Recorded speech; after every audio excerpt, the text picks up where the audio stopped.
got to really stamp his identity on it, and it's tough after 8 games. You know, it's a difficult league, and he needs time. He needs time. How would you try to define Nuno's identity for Spurs?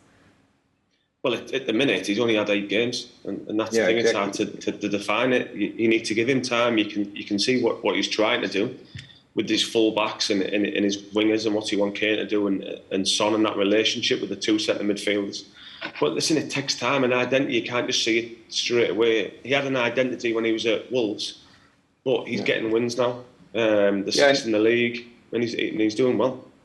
Yeah, and don't forget that he was also looking for his best starting 11. I think, you know, because Dele Alli was playing before a lot of games, and Ndombele was in and out the team, you know. So because you can also see, like a game like today, how much quality Tanguy and Ndombele has. I mean, like there's still some question marks in some positions. Maybe Romero came in the team as well. So the last few games. So I think you can't. What I said before, it's so difficult to say, you know, the way he wants. Obviously, he has an idea to play, but to find the best 11, and you know, maybe in January, February time, you know, we can speak about that much more than now, because we just 8 games in. But from your perspective, Michel, is this the best 11, or at least it's close to being the best 11? This selection. Yeah. You know, if you see, I think Steven Bergwijn, he's fit again. I think he can bring something to the team as well. So I think that would be good. But Lucas, you know, today as well, he played very well.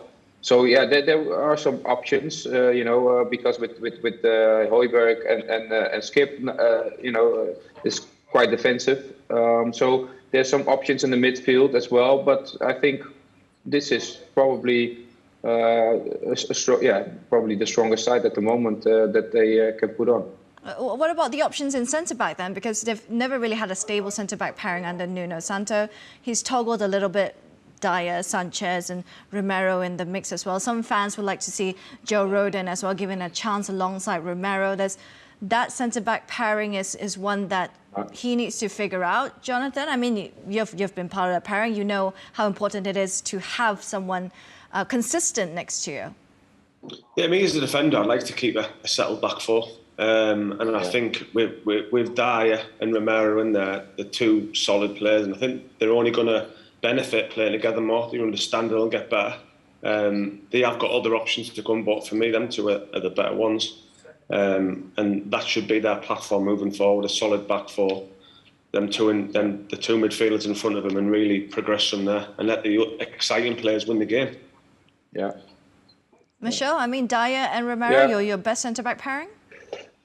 Yeah, the thing is, like, even under Mourinho as well, he was struggling to find the best back 4, really. And people were, when Alderweireld and Vertonghen, you know, you could, they were so good together. And now I think with Romero, they paid a lot of money for him. He needs time.